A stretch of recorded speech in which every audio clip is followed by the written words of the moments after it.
It was a cool evening, the kind that made the leaves outside rustle like old memories. The house was warmer than usual, not in temperature, but in noise. The whole family was under one roof for the first time in months. I'd grilled steak, baked fresh bread, made the kind of salad everyone pretended to hate but finished anyway. There wasn't a celebration, no birthday or holiday, just a dinner. A simple Saturday dinner. I didn't expect a parade, but a thank you wouldn't have hurt. They walked in one after another, barely looking around. My daughter-in-law kissed the air near my cheek. My eldest son gave me a one-armed hug, the kind reserved for strangers or distant relatives.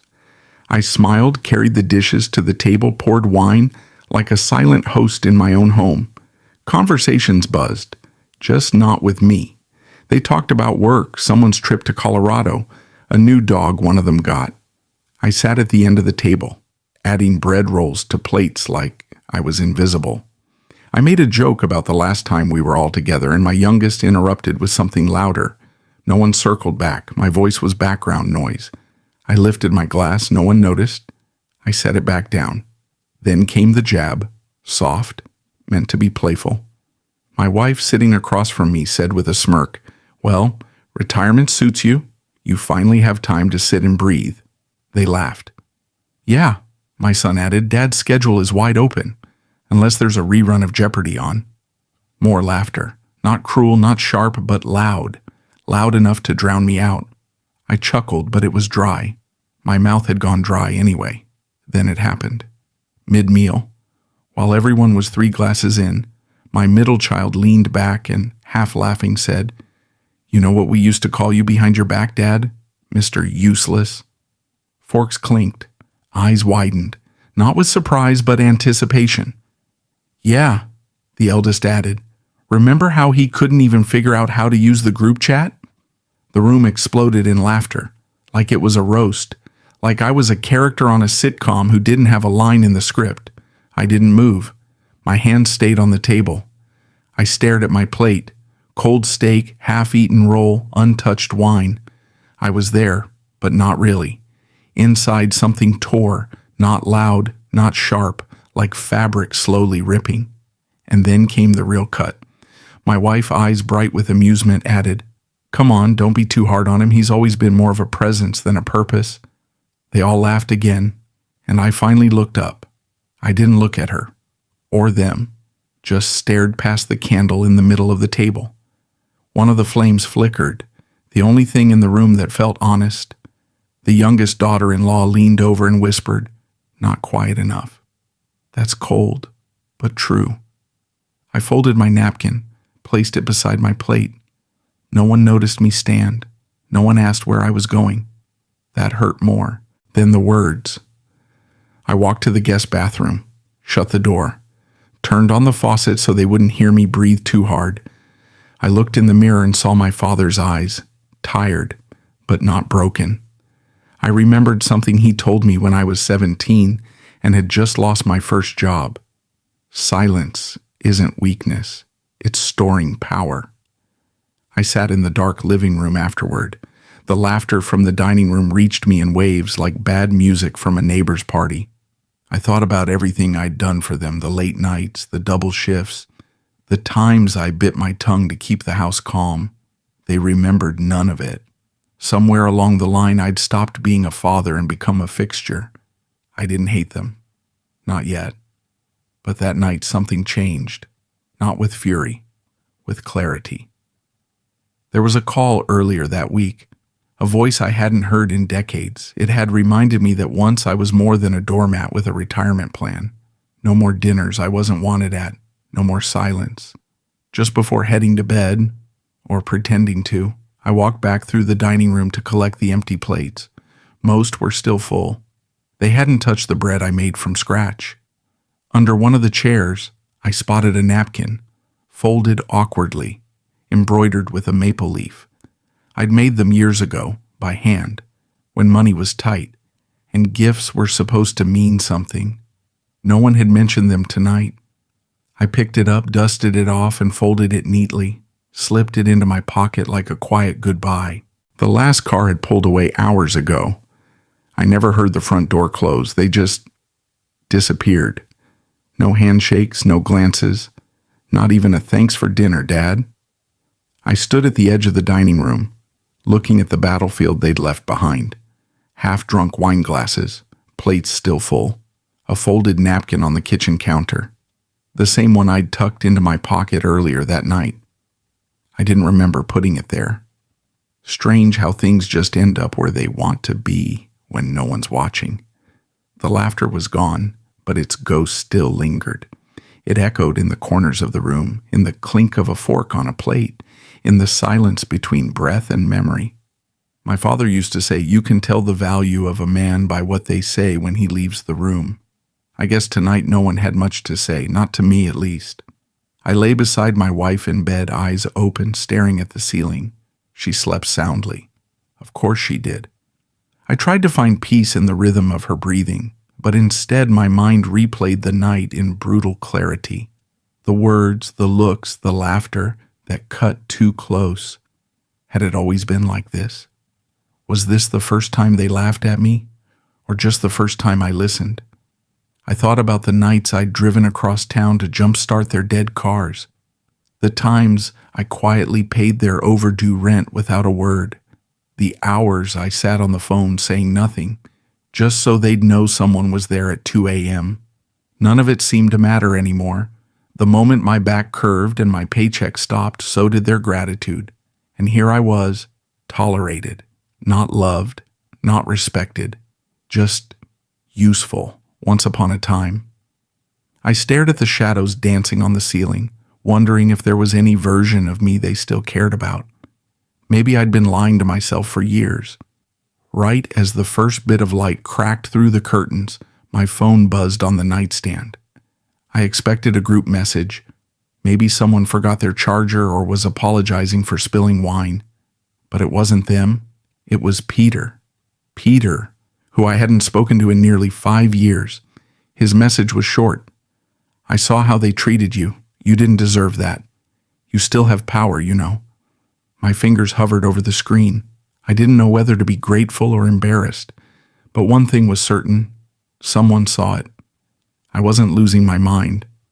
Then came the second part. "Let's grab coffee. There's something I've been meaning to tell you. It matters." I didn't answer. Not yet. But I bookmarked the message. There was something about the timing that felt bigger than coincidence. Maybe I just needed a reason to believe someone still saw me. Later that morning, I stood at the kitchen sink, rinsing out a glass when she walked in. My wife, her robe barely tied, mug of coffee in hand. "You were real quiet last night," she said, not looking at me. I didn't respond. "You kind of ruined the mood, you know?" She sipped, then added, sitting there like a statue. Everyone felt weird. I turned to face her. "Did they?" I asked. "Or did you?" She rolled her eyes. "Don't be dramatic. You could have smiled, said something, laughed a little. You didn't have to make it awkward." I almost apologized. Almost. But instead I looked her square in the eye and said, "Tell me, what exactly was I supposed to laugh at?" She didn't answer. She blinked, opened her mouth, then shut it. She brushed past me, muttering something I didn't catch, and left the room. I watched the coffee swirl in her mug as she disappeared.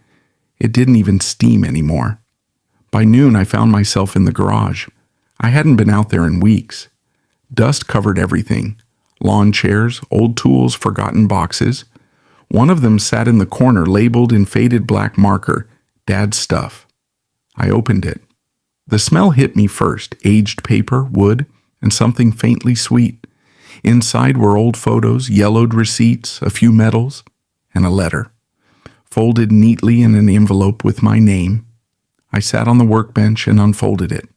It wasn't long, just a page, written in his clean, deliberate handwriting. He wrote about legacy, about how silence can rot a man if he lets it. He warned me about the trap, becoming so useful to everyone else that you disappear in plain sight, becoming a stranger in your own home. The last line stopped me cold. "Don't let them write your ending for you." I read it again and again. I felt the weight of it in my chest, and for the first time since last night, I wasn't sad. I wasn't angry. I was awake. I pulled out my phone, opened Peter's message, hovered over the call button, and just before I hit dial, I whispered to no one, maybe it's time to write my own damn ending. I stepped out of the house before the sun had fully climbed. The air was cool, crisp, like it had something honest to say before the heat of the day ruined it. I wasn't running away. I needed to feel something different. The walls inside had started to feel like liars, echoing conversations that weren't meant for me. I drove through streets lined with orange leaves and early joggers. My wife's voice still rang in my ears. You ruined the evening. But it wasn't her words that stuck. It was how easily everyone agreed. Nobody blinked. Nobody questioned it. The napkin was still in my pocket. I clutched it like it might remind me that I wasn't invisible. Not yet. At the cafe, Peter was already there, same seat by the window. He stood when he saw me, didn't offer a handshake, just nodded, the way men do when they know too much and don't want to say it all at once. I left early, he said, stirring his coffee like he was trying to forget something. Not because it was boring, because it was disgusting. I didn't say anything. You think they don't need you, but it's worse than that. They need you quiet. I looked up. He leaned in. I used to help your dad with some legal stuff. Estate documents, mostly. Nothing flashy, but I've had something for years. I kept it because I figured you'd need it one day. Today felt like that day. He slid an envelope across the table. My name was on it, not typed, handwritten. My father's hand, strong, deliberate, like he always was. I stared at it for a long time before opening it. Inside wasn't just a letter. It was part of a revised estate plan, something I had no idea existed. My father had named me as the moral executor, not in charge of money, in charge of legacy, words, honor. You inherit the truth, he'd written. I sat back in the chair. It hit me harder than the laughter at dinner. He hadn't abandoned me. He'd given me something heavier than cash, a responsibility he didn't trust anyone else with. He saw through them, I muttered. Peter nodded. He just didn't say it out loud. I closed the folder, still not knowing what to do with it. Why didn't I ever see this? I asked. Peter's mouth tightened. After your dad got sick, your brother stepped in, Jarek. He replaced you as executor, quietly. It was legal, but it was never moral. My heart didn't race. It slowed. I felt it all settle, the estate, the family, the conversations I'd never been part of. They dismantled you, Peter said, not by force, by paper. He didn't say it to hurt me. He said it because someone needed to. I left without finishing my coffee. On the drive home, I didn't turn on the radio. I needed to hear my own thoughts. I needed to hear the sound of what had been building, every dinner I wasn't invited to, every birthday I got a late text for, every family photo I didn't appear in. It wasn't coincidence. It was strategy. They built a life where I didn't exist, so they could take whatever they wanted without interference. At a red light, I caught my reflection in the rearview mirror. You taught them how to treat you, I said. It wasn't a complaint. It was a verdict. When I pulled into the driveway, I didn't go inside right away. I sat in the car, letting Peter's final words settle in. There's one more document your father wrote, but Jarek kept it. I opened the door. I wasn't walking back into that house as a man looking for peace. I was walking in as someone they never expected to return. I came home and felt like a stranger in a house with my name still on the deed. Nothing had moved since I left. Dishes stacked, chairs pushed back. One wine glass had dried streaks down its side, like it had cried, and no one wiped it clean. The hallway carried that thick silence that isn't really quiet, just heavy with everything no one wants to say, the kind that makes your ears ring. I stood at the foot of the stairs, looking up like I had to ask permission to climb. A framed photo near the front closet caught my eye. A family barbecue from years back, everyone smiling. I was in it, barely, cut at the shoulder, like someone trimmed me out but didn't want to make it obvious. I turned the corner into the kitchen. Iris, my niece, was walking by, earbuds in, talking to her mother without looking up. "Uncle Rhett doesn't need to sit with us," she said casually, like I was a ghost. Her mom didn't respond. Then came the son-in-law's voice from the living room. "Hey, at least he finally installed that new chair. Looks good with the decor." My wife, passing through, paused just long enough to glance at me. Not a word, just a look. Cold, flat. Like she agreed, but wouldn't say it out loud. Not today. I stood there, one hand on the counter, wondering when exactly this house stopped being mine. Not physically, spiritually. Later that afternoon, Danica stepped into the kitchen while I was rinsing a mug. I could feel her watching me before she spoke. "You always act like you're waiting to be invited into your own life," she said, arms crossed. I didn't turn around. "You're too quiet.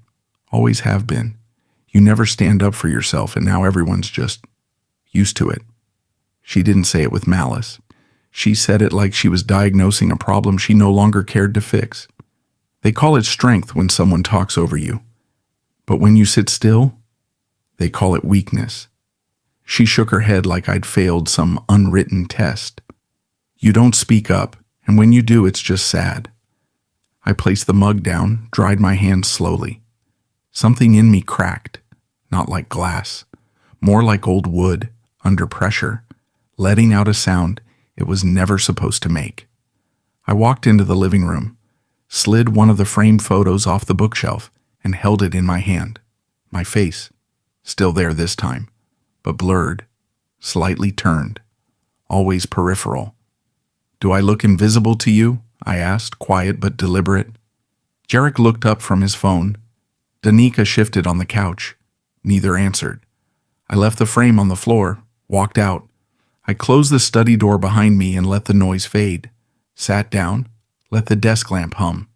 Opened my notebook, not to write a journal, to draw a plan, documents, names, Peter's file, the estate paper, my father's handwriting. They thought silence meant surrender. It doesn't. It means preparation. I flipped to a blank page, titled it Sequence. Drew the lines between names, accounts, statements. A story they thought would never surface.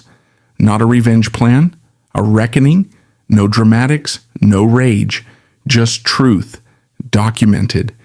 And when truth has evidence behind it, it doesn't need to shout. I stood up and walked toward the living room again, notebook still open in one hand. Before I reached the doorway, Jarek was already standing in the hallway, arms crossed like a bouncer at a bar I wasn't welcome in. "Going somewhere, Dad?" he asked with a smile that didn't reach his eyes. Back inside the study, the air was still. Dust hung in the slanted evening light. I sat at the desk where my father's folder lay open, like it had been waiting for me all these years. I organized each page. No emotion, just order. Names, transactions, estate adjustments, notarized dates, all of it lined up like soldiers in formation. Then I printed copies, quietly, deliberately. I slid them into an envelope, sealed it, and wrote on the front in sharp pen, "To be opened in case of emergency." This wasn't about revenge. This was about making sure my story didn't vanish like they hoped it would. Laughter rolled in through the open window, the same kind of careless, cocky noise I'd heard at the dinner. They were outside already, grilling, drinking, smiling like nothing ever changed. I stood. Jarek was in the hallway, swirling wine in a stemless glass, grinning to himself like he'd already won. I handed him a plain manila envelope. He looked down at it, then up at me. "What's this?" "Just a reminder," I said, voice level. "You were smart to cut me out, but that time's over now." His smile faltered. "Is this a threat?" "No," I replied, meeting his eyes. "It's a footprint. Legal manipulation always leaves them. You left enough to trace." He tried to laugh, that fake, choking chuckle, but the corner of his mouth twitched.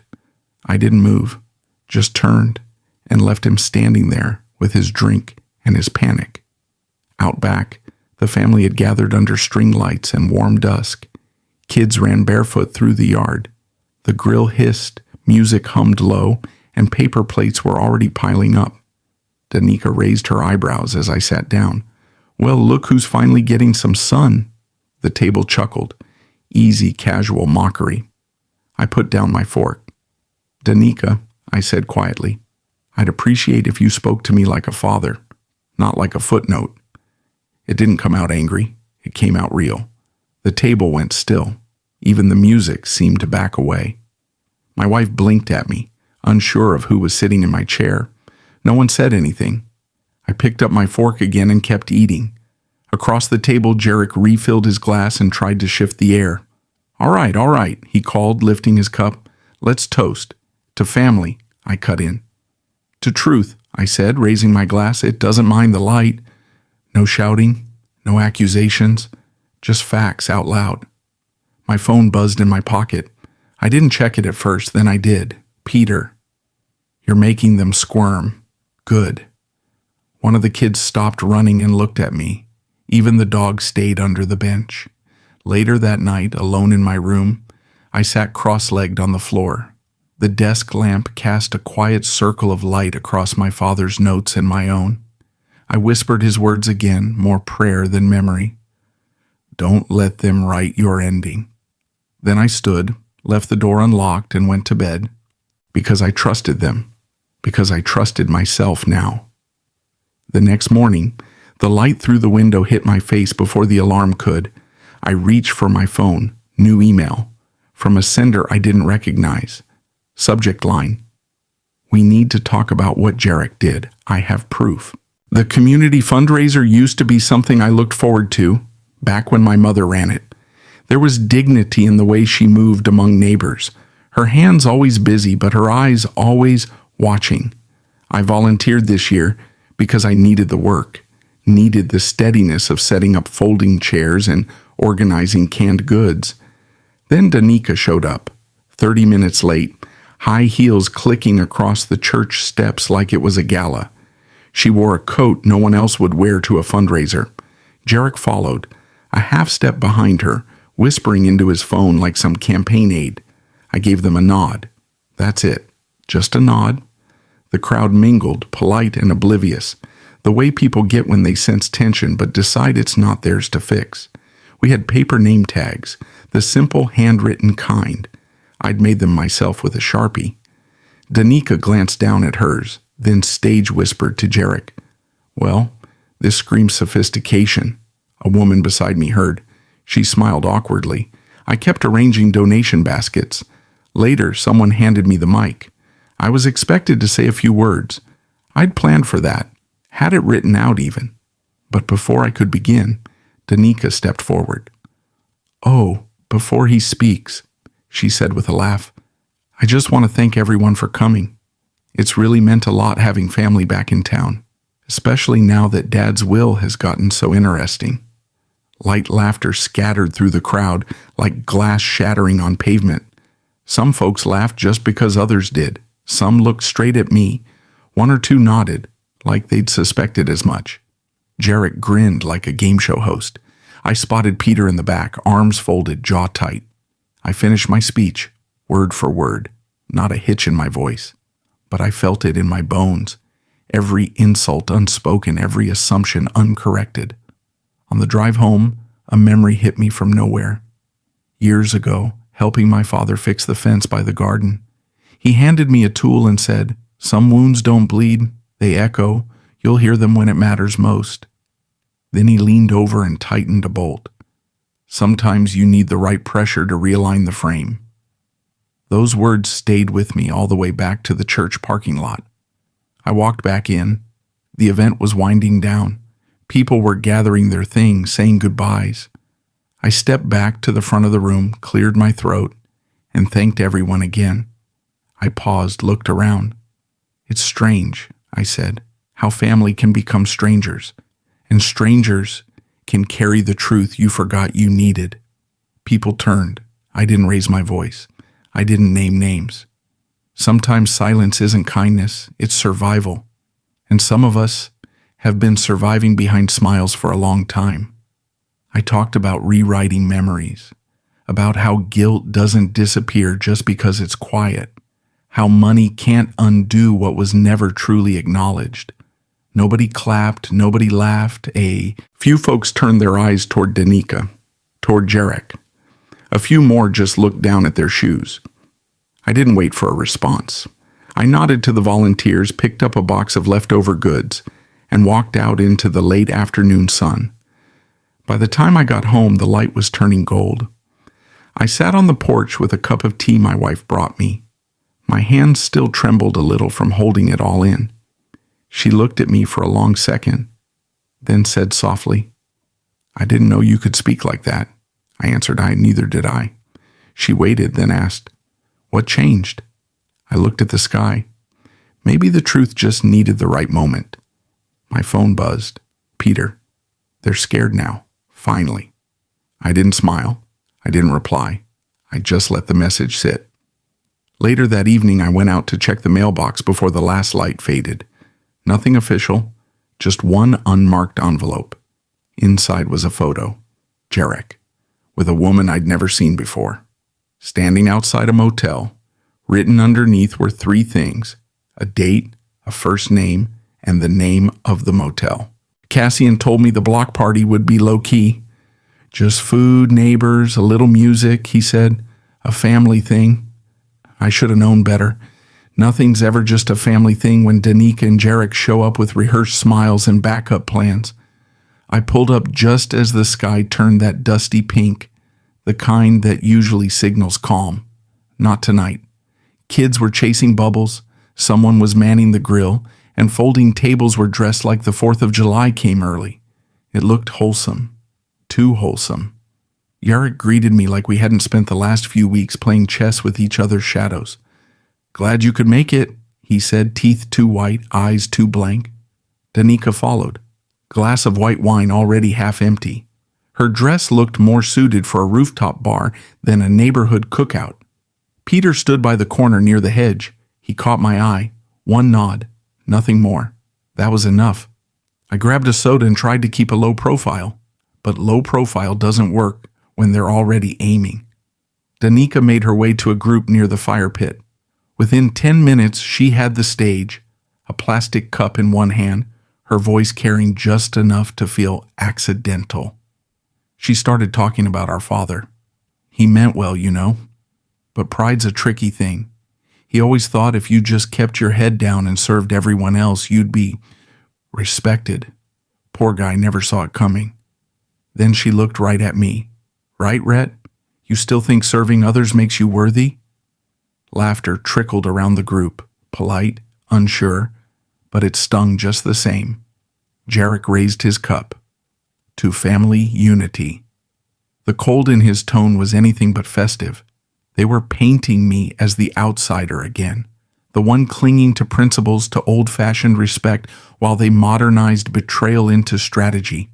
I didn't raise my voice. I didn't cut them off. I just stood and said, "Funny how loyalty's only a virtue until it blocks your ambition." They went quiet. Then Peter stepped forward. He didn't look at me, just held up a manila folder.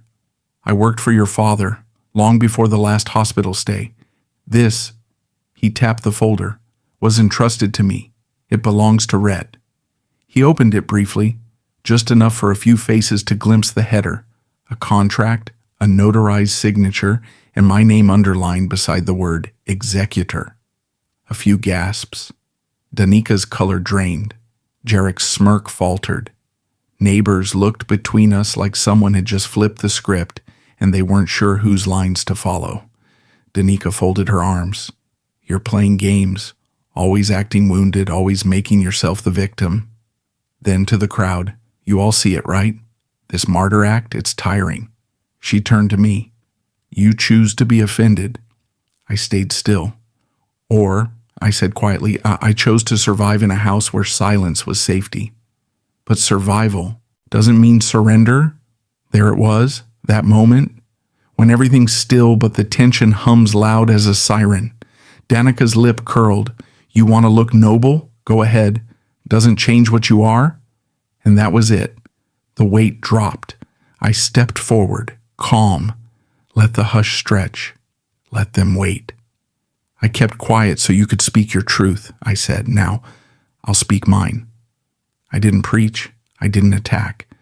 I let the facts float in the open air, the changes to the will, the inconsistencies in their stories, the manipulation, the turning of family into audience. And I watched as the confidence drained from their faces. Yarek's phone buzzed. He glanced down and froze. Peter walked by, slipped something into my palm, a USB stick. Small, heavy in meaning. Jarek saw it and stepped back like it burned. I looked down at it. The label. Judgment. The sun was barely up, but my body was already braced. That kind of morning, the kind where the quiet isn't peaceful.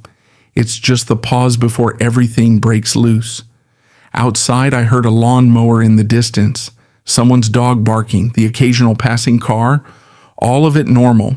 But inside, nothing felt normal. Not the stillness, not the air. I sat in my study, laying out the documents, one after another, deeds, copies of the addendum, the asset transfer authorization, lined up like chess pieces, like I was preparing for court and war at the same time. The USB Peter gave me sat on the edge of the desk, untouched for now. Then came the buzz. Be ready by 2 p.m., Orson's message read. I stared at it. Then down at the napkin still folded in my palm, the one I'd pocketed after the barbecue. Dad's handwriting, faint but firm. Hold your place. At 10 a.m., my phone vibrated again, but this time it wasn't a text. It was a tag. Social media. Danica had posted a family photo from last Thanksgiving. The caption read, "Family is everything. Smiling faces, holiday warmth, unity." Except I wasn't in it. Not cropped, not accidentally missing. I simply wasn't there. And yet I had been there that day. I'd carved the turkey. I'd poured the wine. I clicked the comments. Missing the patriarch's smile. What a beautiful legacy. Thousands of likes, dozens of shares. The whole narrative repackaged for public consumption. I took a screenshot, forwarded it to Peter, captioned it, "They're rewriting memory." It hit deeper than I expected. This wasn't just social media spin, it was deliberate erasure. They weren't just cutting me out of property lines, they were slicing me out of our story. At 2 p.m. sharp, Orson called. His voice was calm, but heavy. "It's done. You are now the sole legal trustee of your father's designated personal properties. The rest, business holdings, non-liquid assets, remain shared, but your authority stands over the specified parcels." He paused. "You'll want to be prepared. I didn't redact your name from the meeting invite." Jarek was on the call. My screen flickered. Video request. I accepted. Jarek was already there, seated stiffly in Orson's office. His jaw clenched. Behind his glasses, I could see the twitch in his eye. "Rhett," he greeted me flat as old paint. "Thank you for respecting my father's intent," I said, and meant it, for Orson, not for Jarek. Jarek didn't speak again, but the heat off him burned through the screen. After the call, I drove home. Sunlight leaned through the trees like it had nothing to do with what was happening. Inside, something had shifted. The old leather chair, my chair, was gone. In its place sat a modern-looking thing, uncomfortable just to glance at. A fake plant rested next to it. The coffee table had been swapped out too. No sign of the chessboard, the coasters Dad used to insist we keep. Danica was already in the living room, sipping coffee like this was any other afternoon. "We thought the room could use some freshness," she said. "You know, for morale." I didn't answer. I walked past her, past Jarek sitting smug on the other side of the couch, then crossed to the opposite corner where my chair used to be. I sat. Not in the new one, just in the shadow of the old place. I pulled the napkin from my pocket and laid it down on the armrest. That was my answer. Danica opened her mouth, closed it again. Jarek pretended to be bored, but he shifted in his seat. I stayed. That night the house was quiet. Everyone had retreated to their corners, but I lingered in the hallway. Dim light, familiar smells, family photos still hung crooked on the wall. I whispered into the silence, They can't undo what he left in my hands. Then came the draft. A photo fell off the shelf. I caught it midair. One of Dad and me building the shed. I brushed off the dust, straightened the frame, stared at our faces. Legacy isn't what you're handed. It's what you fight to keep. I went to my room. Just as I sat down, my phone lit up. Message from Lucan. I have the letter. The one Jarek was too afraid to show you. The envelope icon blinked. The letter from Lucan sat on my desk unopened for nearly 20 minutes. I just stared at it. I knew whose handwriting I'd find inside. Dad's. And I knew whatever was in there, it was meant for me alone. I finally peeled the flap open. The pages were yellowed slightly at the edges, dated just 3 days before his stroke. His script, neat but pressed hard into the paper, like he'd written every word twice. He didn't talk about money. Not really. He talked about trust, about how inheritance wasn't a matter of assets, but of values. He wrote, "If they call you useless again, smile, not because they're wrong, but because they never understood." He laid out a clause I'd never heard of, a provision hidden from the others. The controlling interest of the estate, he wrote, would go not to the most involved, not to the loudest voice, but to the one who held integrity through conflict. No drama, no revenge, just strength without noise. He didn't name me. He didn't need to. I folded the letter slowly, ran my hand over the page, then placed it back in the envelope. That night I slept soundly for the first time in a long time. The next morning I met Orson in his office. No ceremony, just confirmation. "The clause is enforceable," he said, placing the legal paperwork in front of me. "It gives you final say over all personal trust matters, and the board seats that come with it." Jarek had known. That's what struck me. He'd known and kept it from me. He assumed I'd self-destruct, that I'd respond the way he or Danica would have, lash out, make noise, burn it all down. Orson looked at me. "You didn't retaliate. That's why you won." I nodded. Slow. It wasn't about winning, not anymore. It was about being seen by the man who raised me and knowing I'd measured up when it counted.